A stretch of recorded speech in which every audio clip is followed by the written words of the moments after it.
Kita akan membahas satu tema yang tadi sudah disampaikan oleh pembawa acara, masuk surga melalui jalur bisnis. Yang pengusaha angkat tangan. 1, 2, 3, 4. Dikit ya. Baik. Karyawan. Yang karyawan. Cuman beberapa. Sisanya pengangguran. Pengusaha tidak, karyawan tidak, gimana? Yang ketiga ini apa, Pak? Pengangguran. Masya Allah. Ada yang bilang seperti ini. Pengusaha yang sudah berada di kuadran 4.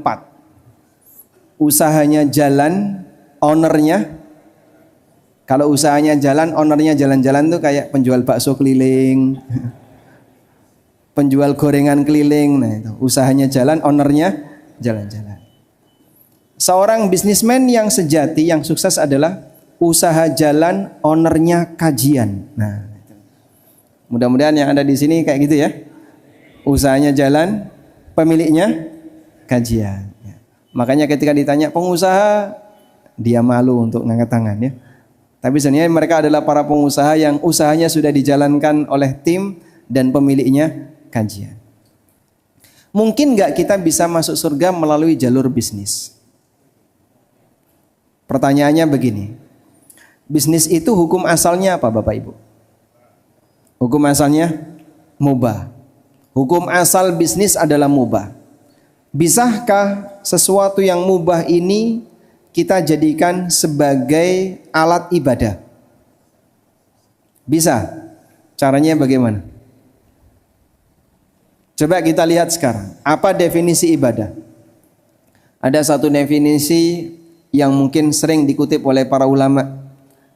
Definisi yang disampaikan oleh Syekhul Islam Ibnu Taimiyah. Al-ibadatu hiya, ada yang bisa menyebutkan? Ibadah adalah ismun jami'un likulli ma yuhibbuhullah minal aqwal wal af'al adz-dzahira wal batina. Semua amal lahir maupun batin yang dicintai oleh Allah Subhanahu wa taala. Semua amalan lahir maupun batin yang dicintai oleh Allah. Bapak Ibu garis bawahi kalimat yang dicintai oleh Allah. Kapan sebuah tindakan manusia itu bernilai dicintai oleh Allah? Ketika perbuatan itu bentuknya 4 hal berikut ini. Pertama, menjalankan perintah Allah yang sifatnya wajib. Yang kedua, menjalankan perintah Allah yang sifatnya sunnah. Yang ketiga, meninggalkan larangan Allah yang sifatnya haram. Dan yang keempat, meninggalkan larangan yang sifatnya makruh. Ketika seorang muslim dia melakukan 4 ini, barulah dia bisa disebut sebagai ibadah kalau mengacu kepada definisi dari Syekhul Islam. Melaksanakan yang wajib, melaksanakan yang sunnah, meninggalkan yang haram, atau meninggalkan yang makruh. Karena sesuatu yang dicintai oleh Allah hanya ada 4. Sedangkan yang mubah sifatnya pilihan. Karena itulah kita tidak bisa beribadah dengan sesuatu yang mubah. Sebab yang namanya mubah ini tidak dianjurkan, tidak diperintahkan, dan tidak dilarang. Dikerjakan boleh, tidak dikerjakan juga boleh. Maka beribadah dengan sesuatu yang mubah termasuk di antara bentuk ibadah yang tidak ada panduannya.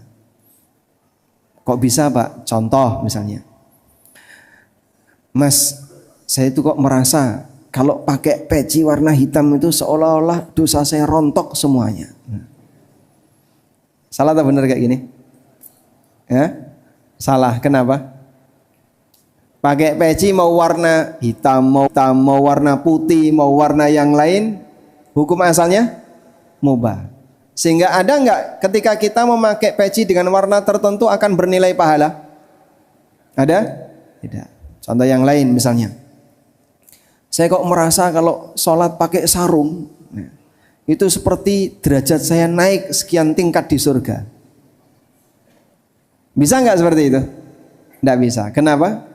Karena dia mau pakai sarung, mau pakai jubah, mau pakai pakaian yang lain, yang penting tidak melanggar syariat, hukum asalnya mubah.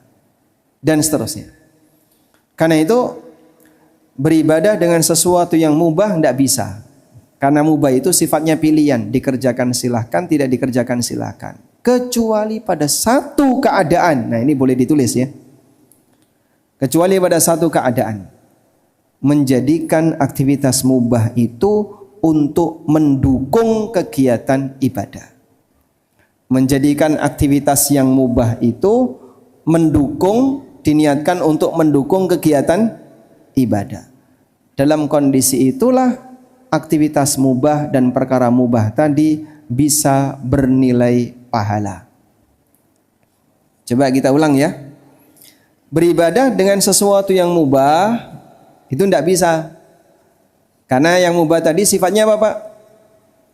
Pilihan, bebas. Orang bebas milih, mau dikerjakan silahkan, nggak dikerjakan silahkan.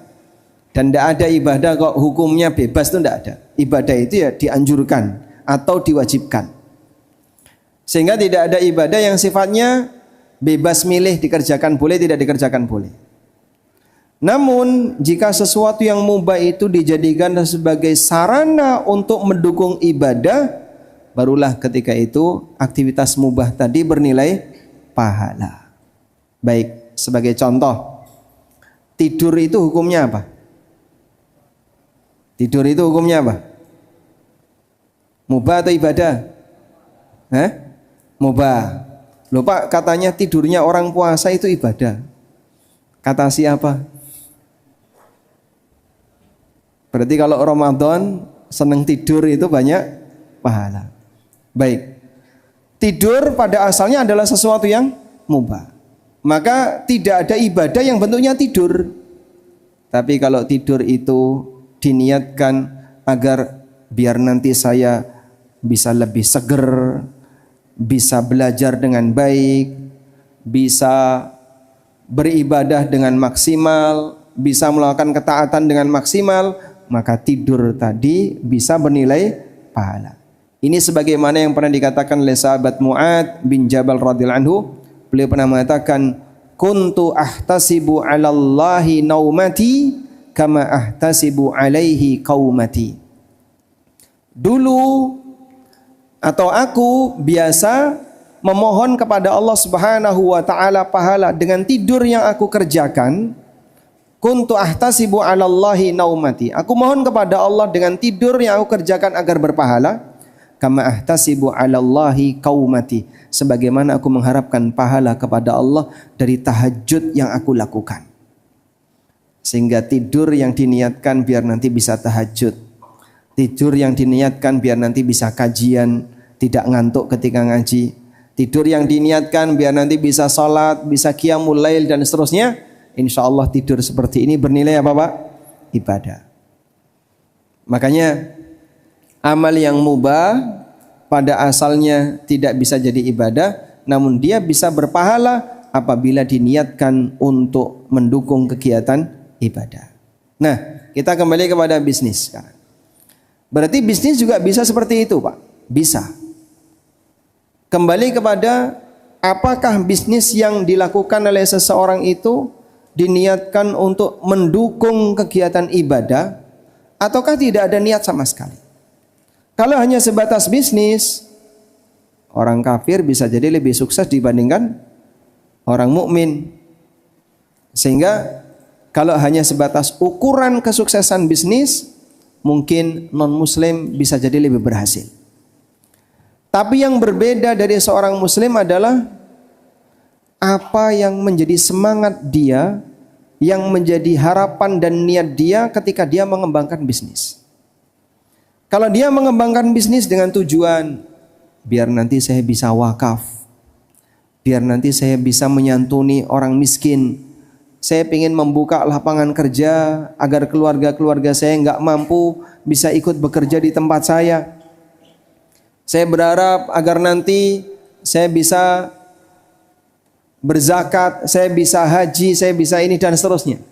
Dengan semua semangat itu, maka ketika seseorang berbisnis dengan harapan nanti agar dia bisa berbuat taat kepada Allah dengan nilai harta yang dia miliki, maka di tempat itulah bisnis yang dia lakukan insya Allah bernilai pahala.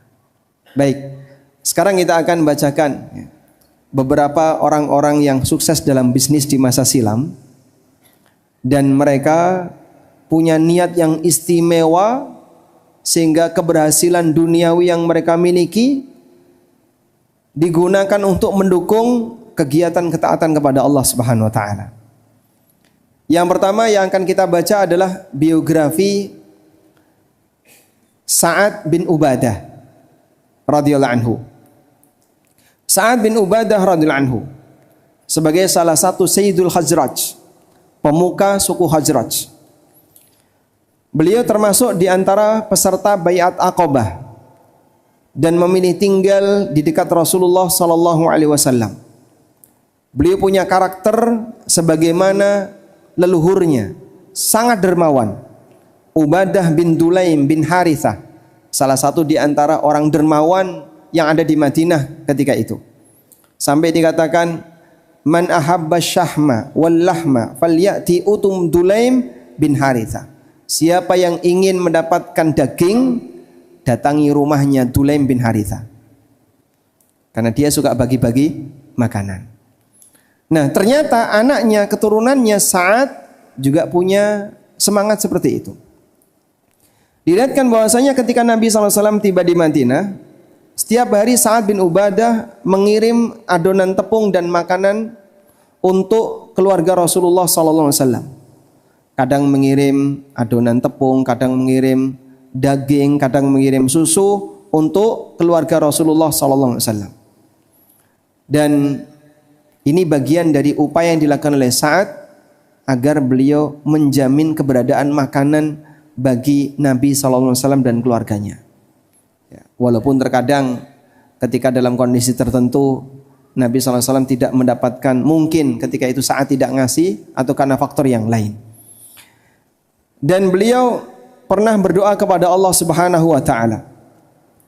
Dalam doanya Sa'ad pernah memohon kepada Allah, Allahumma la yasluhunil qalil wa la asluhu alaih. Ya Allah, aku enggak layak jadi orang miskin dan aku enggak mau jadi orang miskin. Pernah berdoa kayak gitu, Pak? Ya? Mau ditiru, Pak? Ya Allah, aku enggak berhak jadi orang miskin. Utangmu banyak ya? Tapi saya pengen kaya. Kalau kaya mau ngapain? Ya pengen kaya.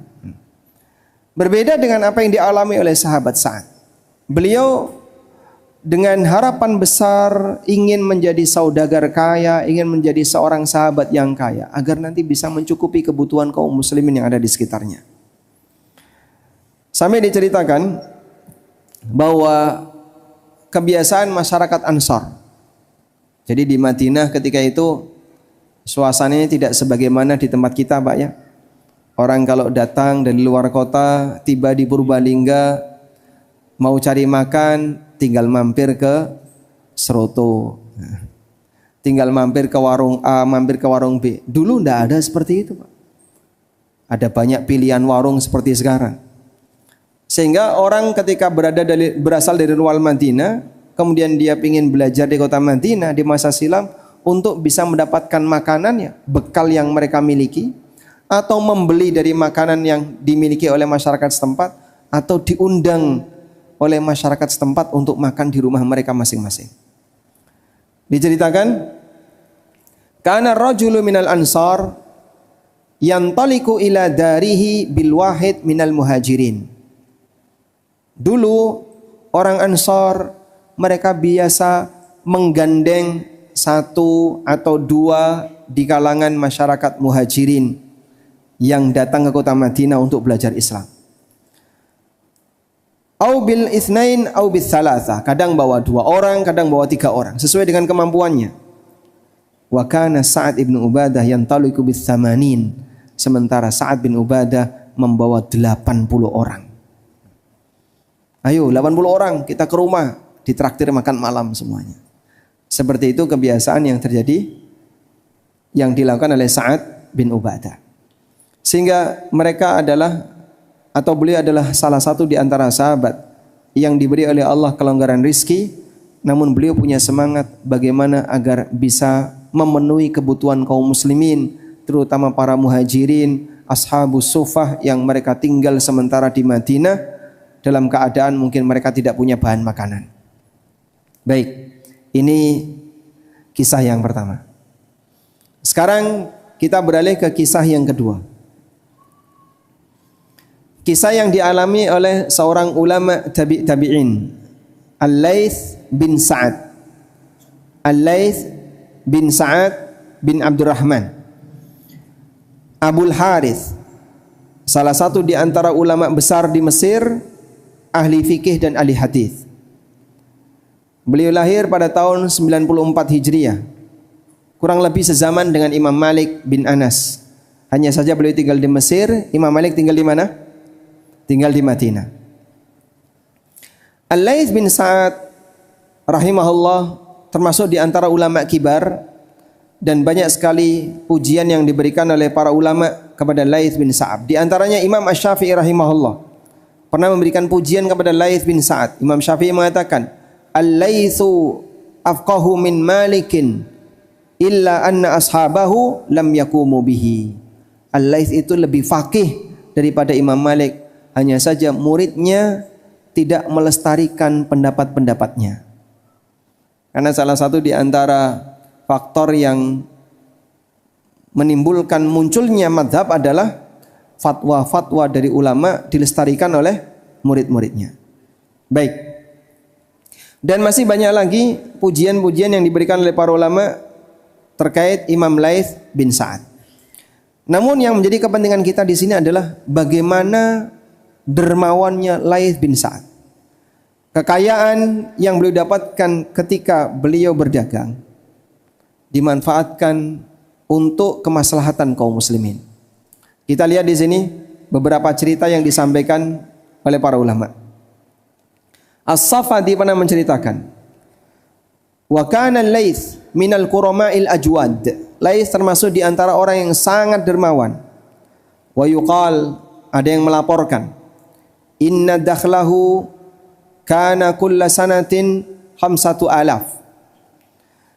Pendapatan Laits setiap tahun 5.000 dinar, 5,000 dinarin, 5.000 dinar. 5.000 dinar itu berapa, Pak? 5 kali 4 berapa? 20. Kalau 4/4 kali 5 berarti berapa? 4/4 kali 5 21,25. Ya? Kali 1.000 berarti 21,25 kilogram emas setahun. Itu pendapatan Laits bin Sa'ad. 21,25 kilogram emas. Emas kilo pinten, Pak? Wah, nek Lombok kula ngerti, Mas. Nek emas ora tau nyawang emas kilo. Sekarang emas 1 gram berapa? 2 juta. Sekarang katanya sudah mencapai 3 juta. Jadi kalau emas 21 kilo berarti berapa itu? Sekalikan sendiri 3 juta. Itulah pendapatan Laits bin Sa'ad. Wa kana yufarriquha fis silat wa ghairiha. Dan beliau hadiahkan kepada banyak orang, dibagi-bagikan. Ada yang dikasihkan kepada seorang ulama, ada yang dikasihkan kepada Imam Malik, ada yang dikasihkan kepada yang lainnya. Qutaibah Ad-Dainuri menceritakan, ini dalam keterangan yang lain. Kana Laits yastaghillu 20,000 dinarin. Laits itu pendapatannya 20.000 dinar fi kulli sanatin, setiap tahun. Berarti 4 kalinya tadi.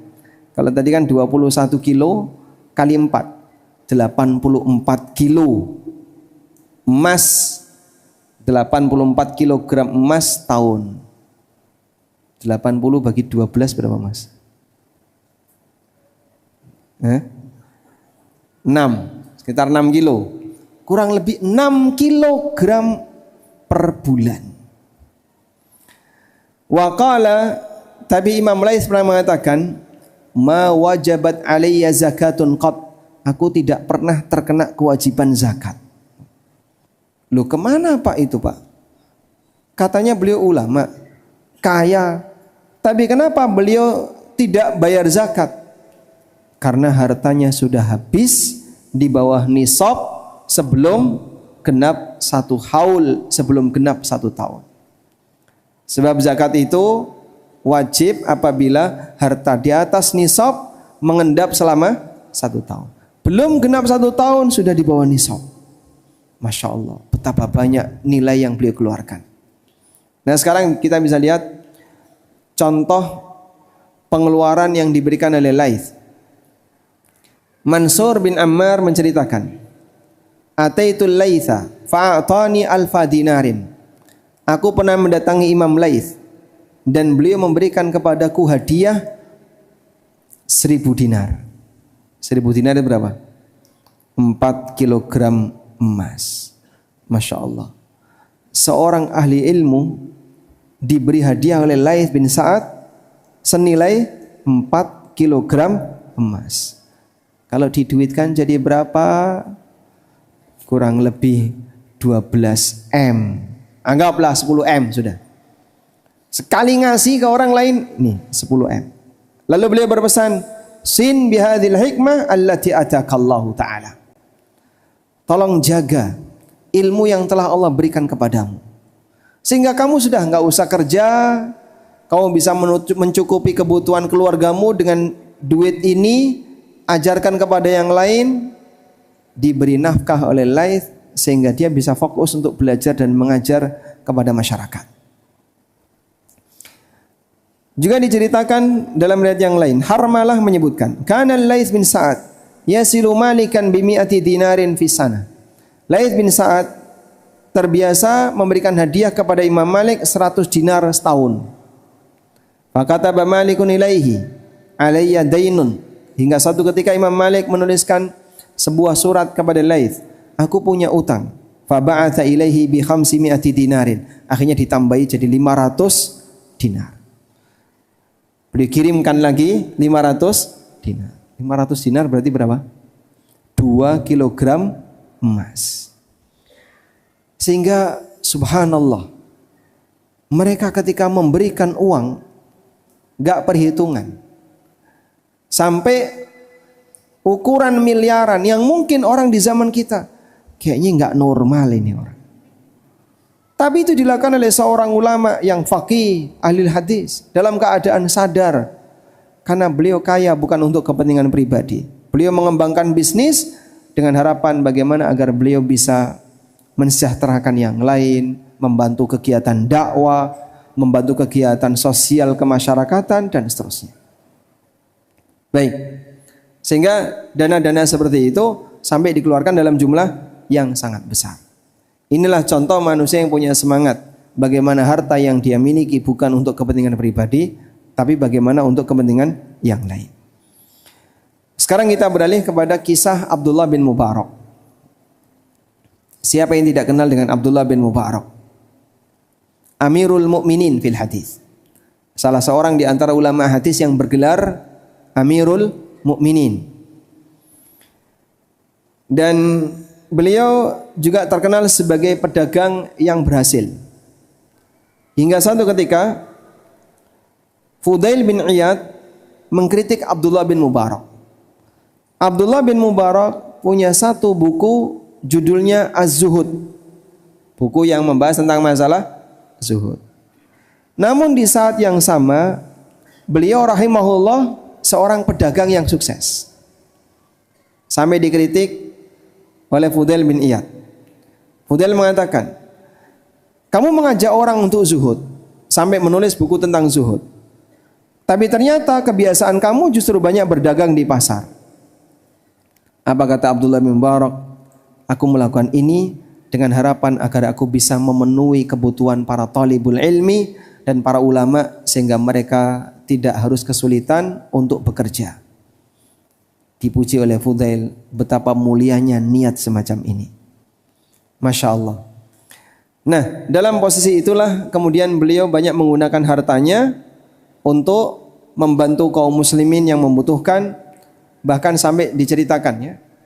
Beliau pernah mengumumkan kepada masyarakat di sebuah kampung, di kampung tempat tinggal beliau, siapa yang mau haji silahkan nanti berangkat bareng saya, untuk biayanya sekian, disebutkan biayanya.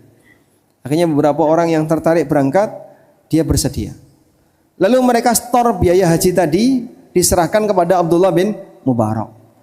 Duit yang beliau kumpulkan dari pendaftaran haji disimpan oleh Abdullah bin Mubarak di dalam peti di dalam rumahnya. Dikunci, setelah itu beliau berangkat. Selama di perjalanan, semua biaya yang dibutuhkan dari rombongan dicukupi oleh Abdullah bin Mubarak. Bahkan sampai ketika mereka pulang, dibelikan oleh-oleh dan semuanya diserahkan kepada para rombongan haji tadi.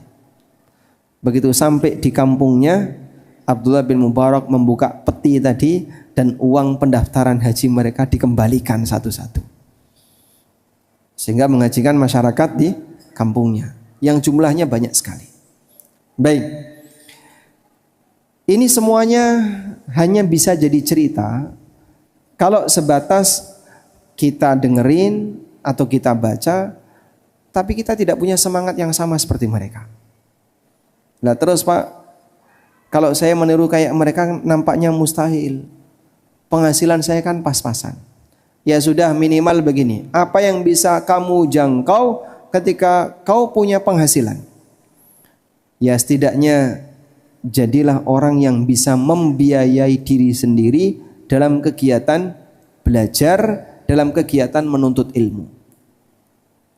Coba sekarang saya tanya, di antara bapak-bapak yang anaknya tinggal di pesantren, angkat tangan.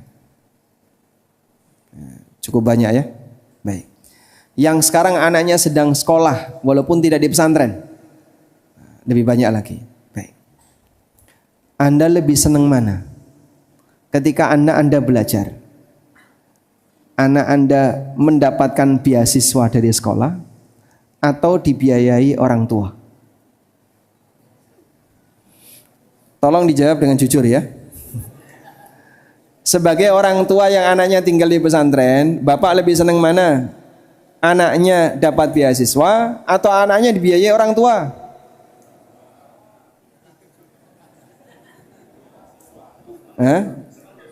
Lebih senang? Kenapa lebih senang dapat beasiswa? Karena berprestasi.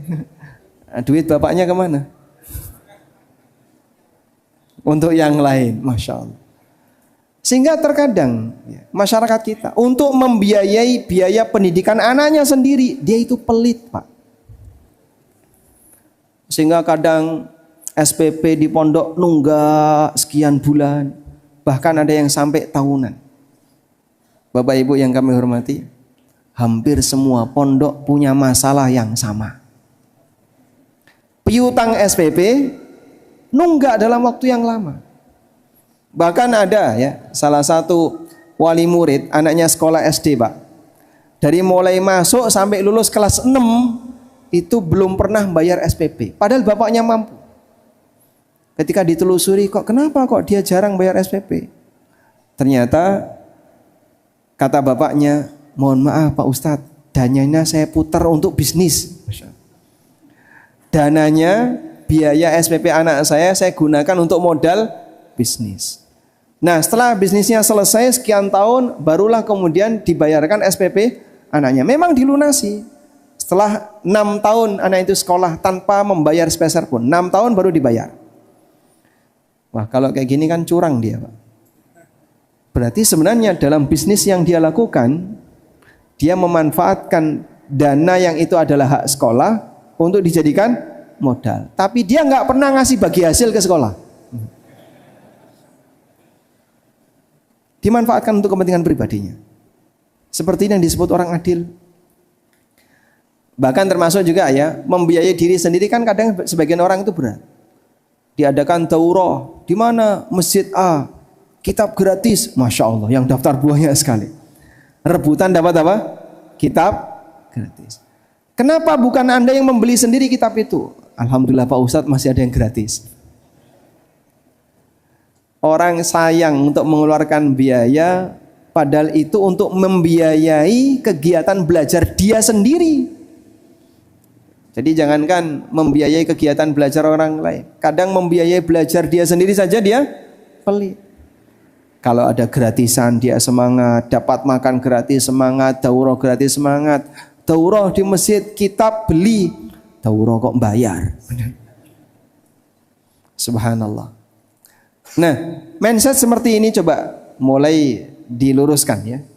Kalaupun saya tidak bisa beramal untuk yang lain, minimal saya beramal untuk diri saya sendiri atau untuk anak keturunan saya, untuk keluarga saya. Sehingga jangan sampai Bapak Ibu para pengusaha yang Anda sudah beraktivitas dunia kemudian mendapatkan keuntungan yang diberikan oleh Allah Subhanahu wa taala kepada Anda, sayang untuk dikeluarkan dalam kegiatan-kegiatan yang sifatnya bernilai pahala. Duit itu kalaupun tidak habis dipakai untuk biaya pendidikan, nanti pasti akan habis dipakai untuk biaya belanja istrinya. Makanya sebelum habis dipakai belanja, gimana Pak? Gunakan untuk kegiatan yang bernilai ketaatan. Baik. Jadi kira-kira Anda lebih senang mana? Kitab gratis atau kitab berbayar?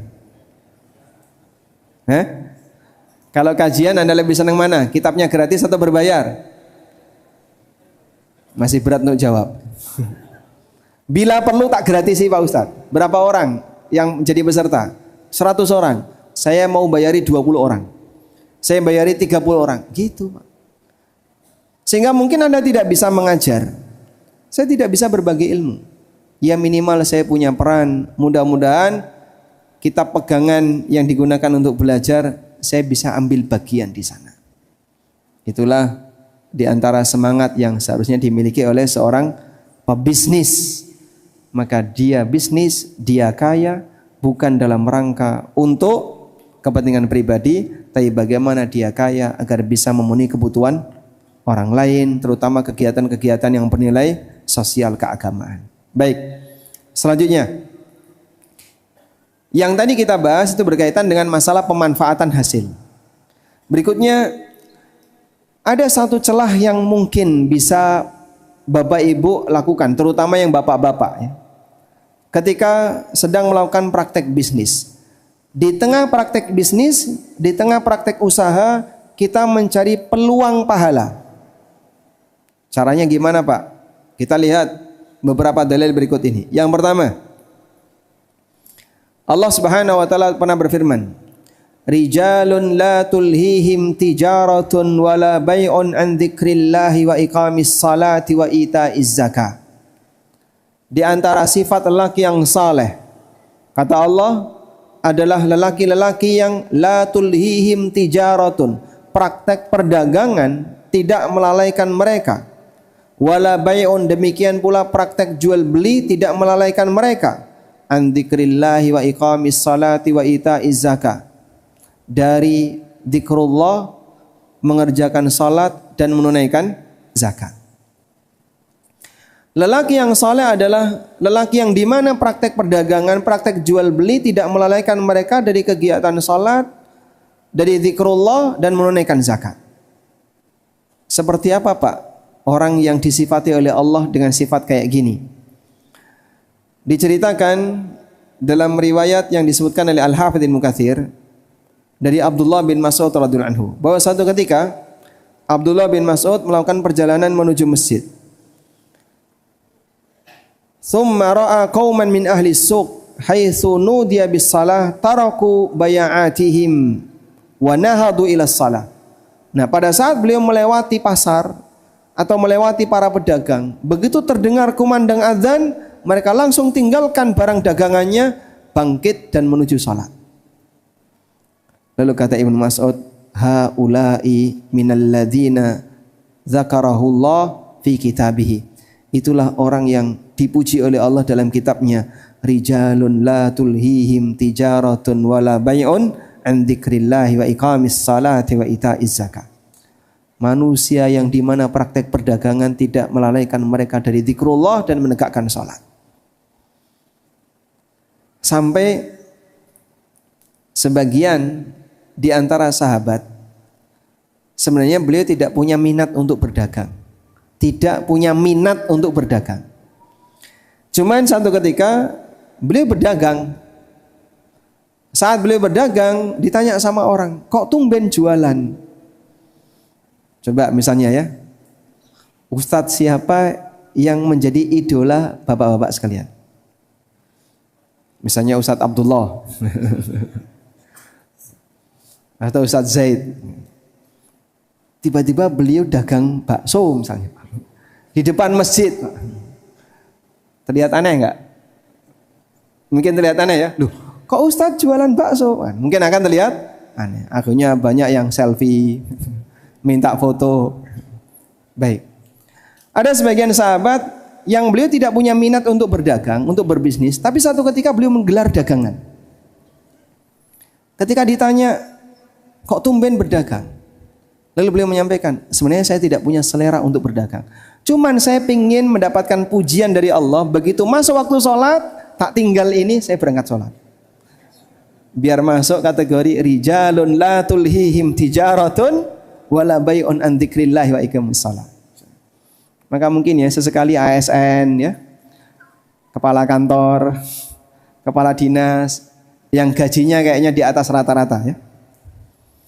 Mungkin kalau dia berdagang rasanya aneh. Tapi sengaja bikin buka dagangan, buka lapak, begitu terdengar suara adzan langsung ditinggalkan barangnya, sholat. Gone hilang nggak apa-apa. Niat saya biar mendapatkan pujian dari Allah Subhanahu wa taala. Nah, ini salah satu celah ya, di mana seorang pedagang dalam praktek bisnis bisa mendapatkan pujian dari Allah Subhanahu wa taala. Baik. Sekarang kita akan beralih ke celah yang lain. Mungkin nggak seorang pedagang bisa mendapatkan pujian dari Allah Subhanahu wa taala dengan praktek dagangnya. Celah yang lain yang bisa dia dapatkan adalah melakukan yang namanya iqalah. Melakukan yang namanya praktek iqalah. Iqalah itu apa sih, Pak? Jadi pembatalan akad itu ada dua. Pembatalan akad yang punya alasan ini diatur dalam hak khiyar. Diatur dalam mana? Dalam hak khiyar. Ada khiyar aib, ada khiyar syarat, ada khiyar ghaben, ada khiyar majlis. Mungkin sebagian di antara jamaah sudah pernah belajar tentang hak khiyar. Hak pilih antara melanjutkan atau membatalkan transaksi. Dah? Ketika ada orang yang mengembalikan barang, saya nggak jadi beli karena ada cacat. Berarti itu namanya apa? Dia memanfaatkan hak khiyar aib untuk membatalkan akad. Alasannya apa tadi? Ada apa? Ada cacat. Nah, kalau menggunakan hak khiyar, maka penjual wajib menerima. Penjual wajib menerima. Jika terbukti, oh iya ini ada cacat, maka penjual wajib menerima. Ya sudah, mana barangnya, ini uangnya tak kembalikan. Atau bisa juga, saya kasih ganti rugi sekian ya. Kalau dia bersedia, boleh dilanjutkan. Yang kedua, pembatalan akad tanpa alasan. Pembatalan akad yang dilakukan tapi tidak ada alasan. Misalnya, ada orang selesai beli di tempat kita. Lalu ketika dia pulang, dimarahi sama istrinya. Gemeteran, dia balik lagi ke toko. Mas, boleh nggak mas, saya kembalikan barang. Loh kenapa pak? Apa ada cacat? Nggak ada mas. Cuman saya dimarahi oleh istri saya. Mohon maaf pak, tidak ada khiyar zaujiyah.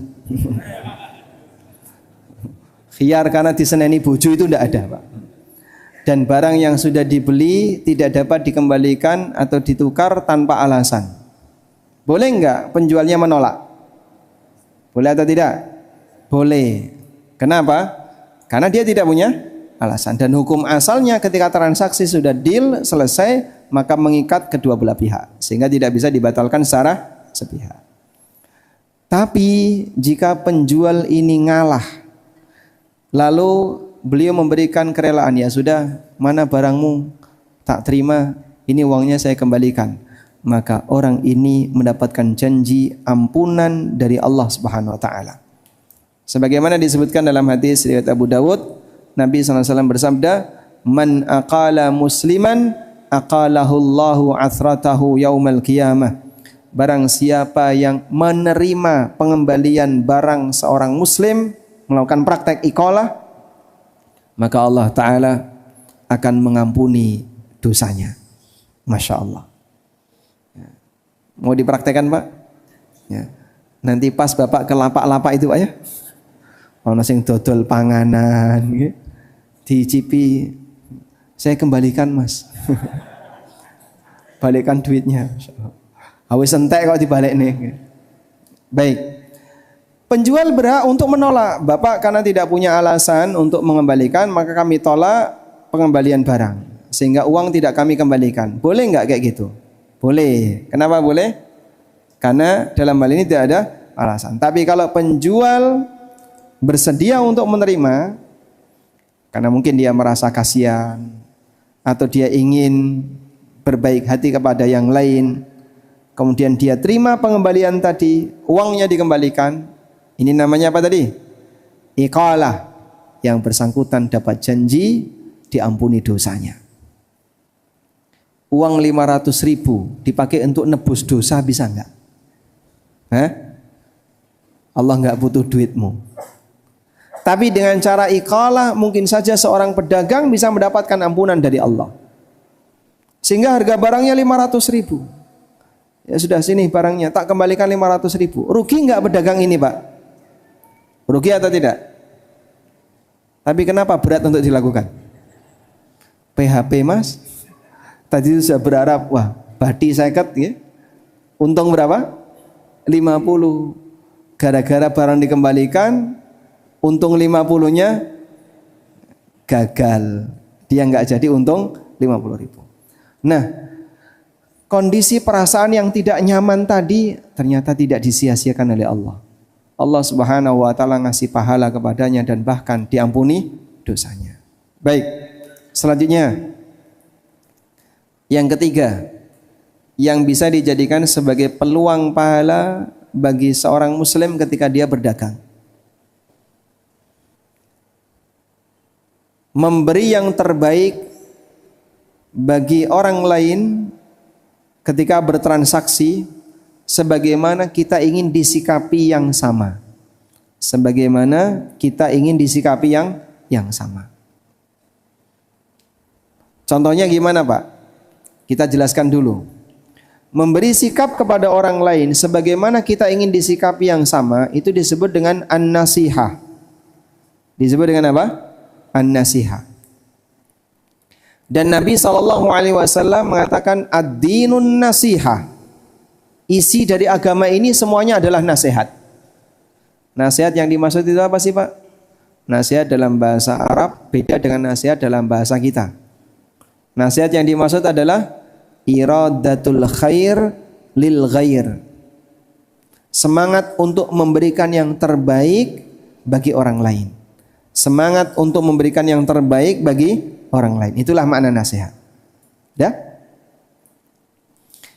Ada sebagian di antara sahabat yang mereka dibaiat oleh Nabi SAW untuk memberi nasihat kepada seluruh muslim.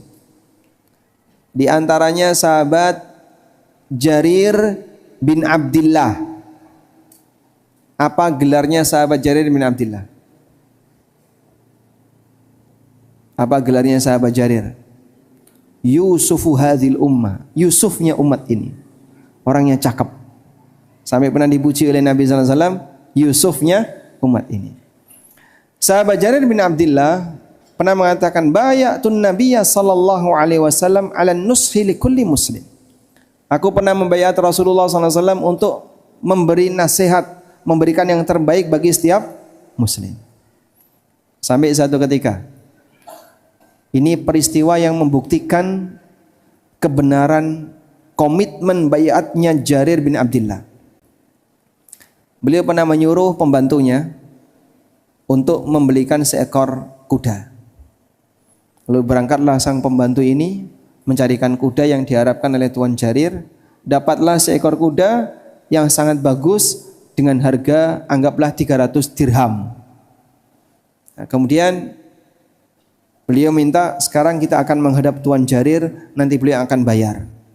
Maka berangkatlah penjual kuda bersama dengan pembantu tadi menghadap Tuan Jarir bin Abdullah radhiyallahu anhu. Begitu di depan sahabat Jarir, beliau memperhatikan kuda itu. Berapa tadi harganya? 300 dirham. Kayaknya nggak cocok 300 dirham. Penjualnya sudah deg-degan, mau ditawar berapa lagi? Bagaimana kalau 400 dirham? Ya sudah, silakan Tuan, 400 dirham. Sebentar, 400 kayaknya nggak cocok. Kalau 500 gimana? Auto yes. Langsung yes.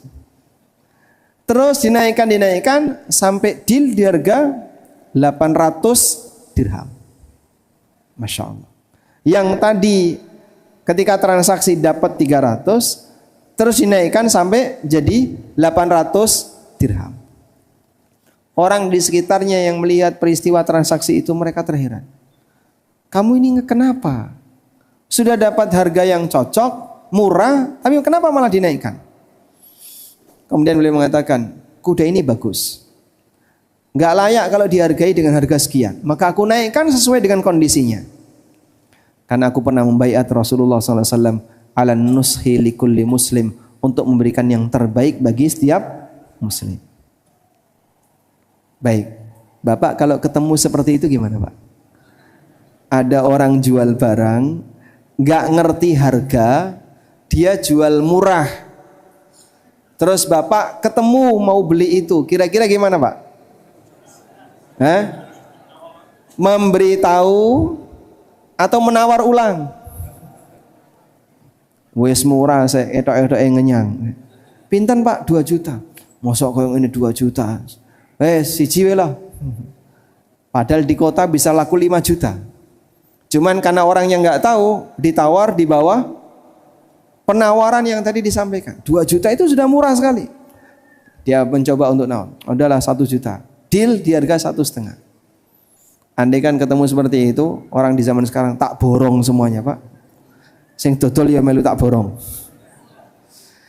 Baik. Kita tidak punya semangat sebagaimana orang masa silam ketika mereka bertransaksi. Sehingga ketika ada peluang-peluang seperti itu, kalau orang yang nggak tahu, kita manfaatkan ketidaktahuan orang. Ini ada orang Jakarta punya tanah di Purbalingga, di tengah kota, cuman nggak tahu infonya, ditelepon, mau dijual nggak? Dijual. Per meter berapa? Dulu saya beli itu 100.000, 200 enggak apa-apa lah. Seneng udah, Masya Allah. 150. Itu masih tegona. 150 ya. Tanah Anda ini di pelosok loh ya. 150. Bayangan dia, Masya Allah, ini kalau deal berhasil, sekarang di sini sudah 2 juta per meter. Ketemu seperti itu, memberitahu atau diam saja? Memberitahu atau diam saja? Diam. Kenapa diam? Jangan sampai dia tahu kalau harganya. Nah, sikap nasihat itu nggak kayak gitu. Andai kan Anda jadi dia, mau nggak diperlakukan seperti itu? Kalau nggak mau, maka jangan memperlakukan orang lain seperti itu. Dan ini dijadikan oleh Nabi SAW sebagai syarat pembenar iman. Beliau mengatakan, la yu'minu ahadukum hatta yuhibba li akhihi ma yuhibbu li nafsi. Kalian tidak akan beriman sampai kalian senang untuk kalian senang untuk menyikapi yang baik kepada orang lain sebagaimana dia senang disikapi yang sama. Sehingga kita jadikan saat bermuamalah, ketika Anda bermuamalah dengan siapapun, bayangkan Anda menjadi lawan transaksi. Sehingga kalau Bapak sebagai pembeli, bayangkan Bapak sebagai penjual. Ketika Bapak menjadi penjual, bayangkan Bapak sebagai pembeli. Agar kita memberikan yang terbaik bagi yang lain. Beli mendoan. Pinten sedoso. Ya. Buka dompet. Ada 4 lembar 10.000. 10.000 baru, 10.000 agak usang, 10.000 lecek sekali, 10.000 sobek-sobek. Yang sampean kasihkan yang mana? Yang sobek. Kenapa enggak yang baru? Itu kalau yang jual ngerti, dia berharap dikasih yang mana, Pak? Ini saya sing anyar. Eman nih, Mas. Subhanallah. Tapi pelitnya orang, Masya Allah, Pak. Dia akan memberikan yang paling jelek. 10.000 yang baru sama yang sobek harganya sama atau beda? Nilainya rasa cintanya beda. Baik, itulah kita, Pak. Makanya kalau Anda bermuamalah dengan orang lain, belajar untuk berlapang dada, mengalah, kemudian bagaimana kita memberikan yang terbaik bagi orang lain, termasuk di antara peluang yang bisa mendatangkan pahala.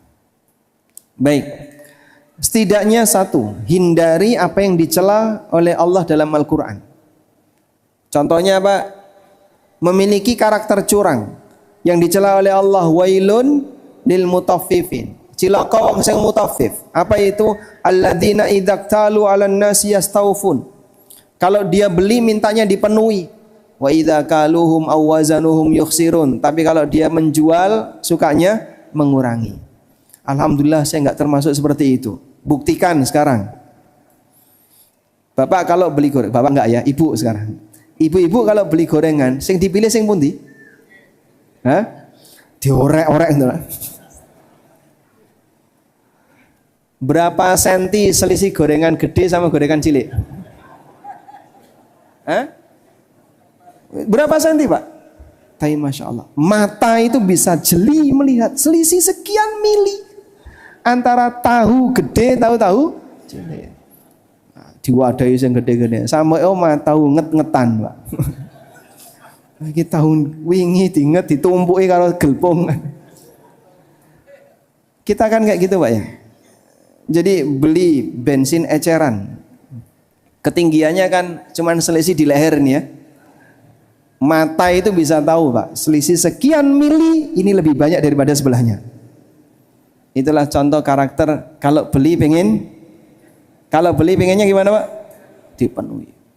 Tapi nek dodolan, nek iso ya sing payu dhisik sing elek-elek, gitu.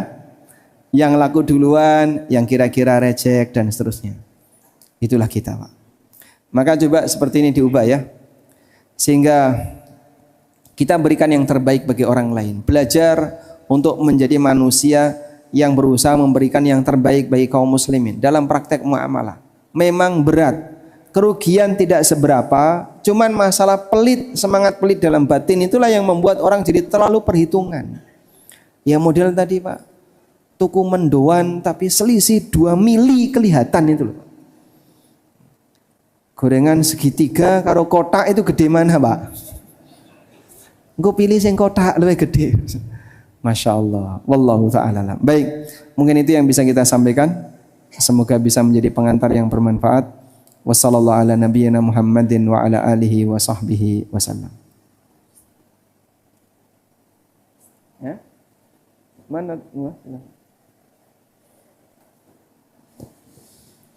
Kami haturkan jazakumullahu khairan dan terima kasih kepada beliau Ustadz Ami Nurbait STBA Hafidhullah Ta'ala atas materi yang telah disampaikan. Semoga Allah Subhanahu wa Ta'ala senantiasa memberikan keberkahan ilmu kepada beliau dan juga keberkahan dalam kehidupan beliau dan tentunya bagi kita semua. Hadirin yang semoga dirahmati Allah Subhanahu wa Ta'ala, alhamdulillah tabligh akbar kali ini telah usai. Marilah kita tutup pertemuan ini dengan doa kafaratul majlis. Subhanakallahumma wa bihamdika asyhadu an la ilaha illa anta astaghfiruka wa atubu ilaik. Wassalamualaikum warahmatullahi wabarakatuh.